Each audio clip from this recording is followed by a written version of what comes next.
Il est 12h45, mesdames et messieurs, pour les titres de ce journal. Elle a été effective la rentrée scolaire 2018-2019 au Bénin dans les établissements primaires et secondaires de Cotonou. Les activités pédagogiques ont démarré. Nous sommes allés faire le constat. Et cette année scolaire a aussi démarré avec plusieurs réformes pour rehausser le niveau des apprenants. Au nombre de cette il y a la dictée qui revient au programme. Roch Germain Arobosti, inspecteur de l'enseignement du premier degré, nous fera un diagnostic du niveau actuel du système éducatif. Et puis, la Chine s'engage de nouveau à aider le Bénin à atteindre l'objectif zéro insécurité alimentaire. Le Forum Partage 2018, organisé le week-end écoulé, a dévoilé les réalisations et opportunités qu'offre l'Empire du Milieu. Bonsoir, mesdames et messieurs. On démarre le journal par cette information. En bref, en moins d'une semaine, le prix de l'essence de contrebande appelée Bayor a augmenté de 42% au Bénin, passant de 350 à 500 francs CFA. D'après les premières informations, l'augmentation serait due à la crue du fleuve Ouémé. L'importation depuis devient donc difficile et les passeurs ne peuvent importer que de petites quantités. Les conséquences sont très importantes à Cotonou. Que 60% des motocyclistes et automobilistes s'approvisionnent à cette essence. Puisque la demande est forte, mais l'offre faible, les prix ont donc flambé. Mais les acteurs du secteur rassurent d'une baisse très bientôt du coût de ce liquide inflammable très utile au Bénin. En attendant, les coûts du transport à Cotonou et environ ont aussi connu des augmentations. La rentrée scolaire 2018-2019 prévue pour le lundi 17 septembre 2018 a effectivement démarré au Bénin. Dans les établissements primaires et secondaires de Cotonou, les cours ont démarré. Une équipe de notre rédaction est descendue dans quelques écoles pour faire le constat. François Zinso, Marianne Bossémédé. Durant 3 mois, la petite école est restée fermée. Aujourd'hui, apprenants et enseignants ont repris le chemin des classes.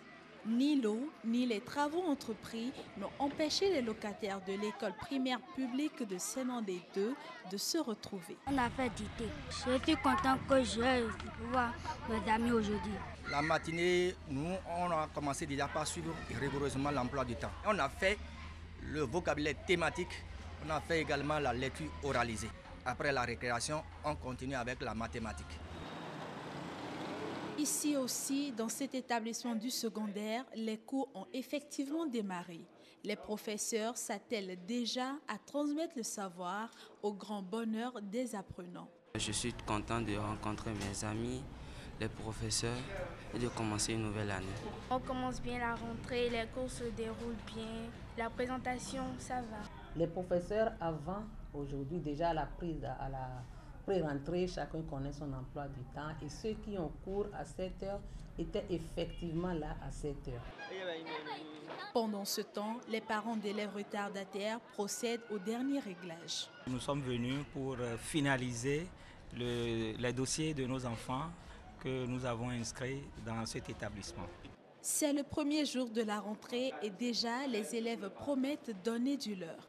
Je veux donner le meilleur de moi-même par rapport aux années antérieures et aussi je veux pouvoir prouver à tout le monde que je peux faire plus que ce que j'avais fait avant.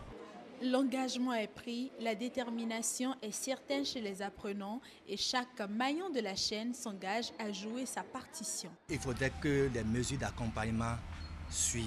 Il faudrait qu'il y ait la bonne volonté, surtout l'honnêteté de chaque côté. Que chacun joue sa participation pour mettre ses apprenants en confiance. Ici, on est bien discipliné, on fait bien les devoirs, on s'applique, on étudie ses leçons, on fait les exercices. On peut naturellement réussir parce que ça suppose un effort. Décidé et motivé, chacun nourrit un vœu, une année apaisée et réussie. La rentrée scolaire 2018-2019 n'a pas eu lieu qu'au Bénin. Au Niger, les lycées publics et privés ont aussi ouvert leurs portes sous le signe de la stabilité, de l'accès et du maintien des filles à l'école. Selon les autorités nigériennes de l'éducation, toutes les ont été prises pour assurer un bon déroulement de l'année scolaire. Pour ce faire, près de 2 milliards de francs CFA ont été injectés dans l'acquisition de fournitures scolaires. La rentrée pour les élèves des collèges d'enseignement général est prévue pour le 1er octobre 2018, a également rappelé le ministre de l'Éducation nationale du Niger. On revient au Bénin et on reste toujours dans le secteur de l'éducation. L'année scolaire 2018-2019 a démarré hier avec des réformes pour rehausser le niveau des apprenants. Et au nombre de celles-ci, il y a la dictée qui revient au programme. Roch Germain Aropossi, inspecteur de l'enseignement au premier degré, estime que l'école béninoise, autrefois malade, va recouvrir santé et reconquérir sa place dans le temps. Il fait un diagnostic et met un accent sur l'importance de la micro de Amandine Aniabosso. À un moment donné, les acteurs de l'école à tous les niveaux ne jouaient plus pleinement leur rôle. Si bien que les résultats sont là. L'école produit des enfants qui ne sont pas à même d'affronter correctement les examens de fin de cycle. Mais aujourd'hui, de plus en plus, l'école est en train de reprendre ses rênes et pour le bonheur du peuple tout entier.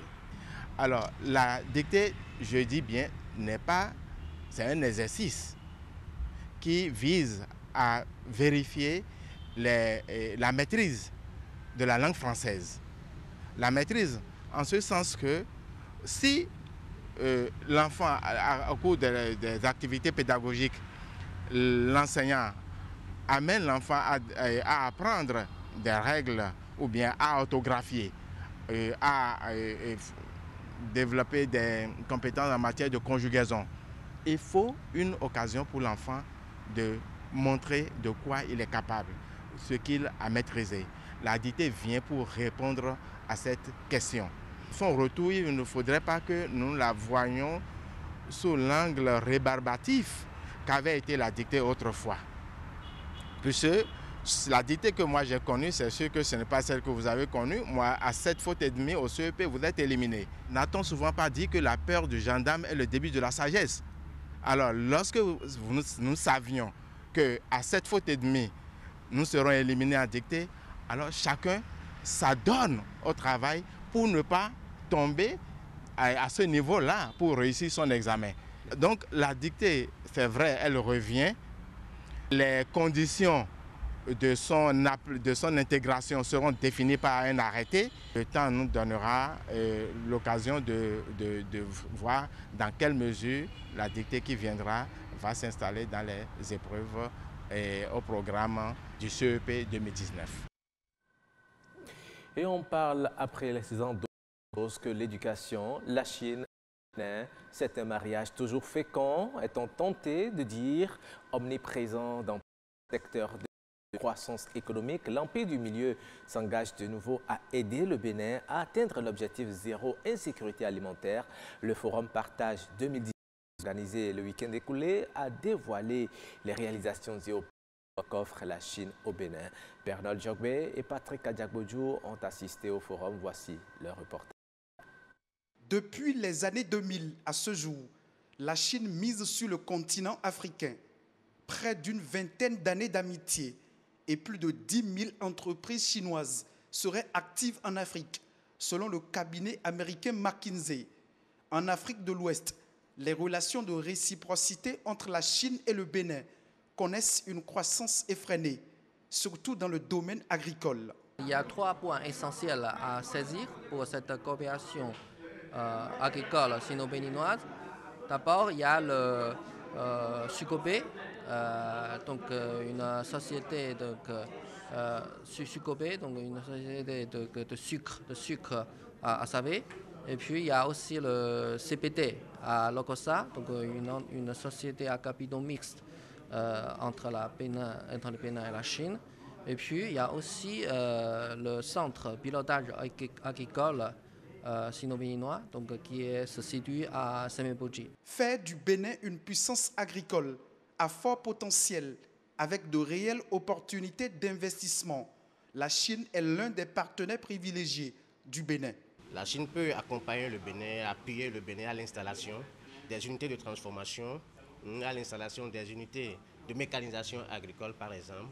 Et sur le plan de mise en marché, je pense qu'aujourd'hui, la Chine a besoin du soja. Le Bénin peut fournir sa production de soja à la Chine. Le marché existe, la demande elle est forte. J'ai même peur que le Bénin puisse satisfaire quand même ce grand marché.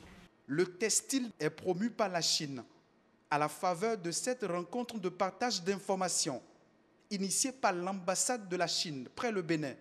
Les efforts de l'Empire du Milieu sont salués. Vous savez qu'aujourd'hui, 99% de notre production de coton est vendue sur le marché sans être transformée. Seulement 1% est transformé par une usine textile qui est installée, je crois, à Lokossa. Donc, en matière de coopération sur le plan des textiles, la Chine représente une opportunité pour le Bénin. La mécanisation agricole atteint près de 50% des surfaces cultivées en Chine. La culture du riz est mécanisée à 68% et celle du maïs à 100%. Du labour à la récolte, voire la transformation, le Bénin veut compter sur l'expertise de la Chine. On a besoin de produire de la viande, ça fait partie des domaines où on a des déficits. Donc la Chine a de l'expertise. Ils ont de l'avantage dans la production de poissons avec des technologies de pointe. En matière de transformation ou de conservation, nous avons beaucoup de choses à apprendre de la Chine et peut-être aussi à donner. L'échange n'est jamais unilatéral. Depuis une quarantaine d'années, la coopération sino-béninoise a connu plusieurs acquis. Avec des vingtaines d'infrastructures qui ont été réalisées avec le don du gouvernement chinois dans le domaine agricole, dans le domaine numérique, dans le domaine de PDB. Mais la coopération ne s'arrête pas là. L'objectif, c'est bien sûr de renforcer encore les capacités de production et de permettre à encore plus grand nombre d'agriculteurs béninois qui recevront leur formation ici au Bénin et en Chine. La Chine s'engage à aider le Bénin à développer les filières agricoles à haute valeur ajoutée pour une autosuffisance alimentaire et la croissance économique. Merci à vous, Patrick. Le conseil d'administration du groupe de la Banque africaine de développement a approuvé un financement d'un peu plus de 55 milliards de francs CFA en faveur du gouvernement camerounais afin d'appuyer la modernisation de la production de la viande de bœuf, de porc et de poisson dans le pays. Le gouvernement camerounais a identifié 3 zones comme le principal. Au total, ce projet coûtera plus de 65 milliards de francs CFA, dont 55 débloqués par la BAD et près de 10 milliards de francs CFA par le gouvernement camerounais. Et voilà, c'est sur cette information que nous mettons un terme à ce journal que je vous remercie d'avoir suivi. Prenez le rendez-vous ce soir à partir de 19h45 pour une autre édition. D'ici là, portez-vous bien.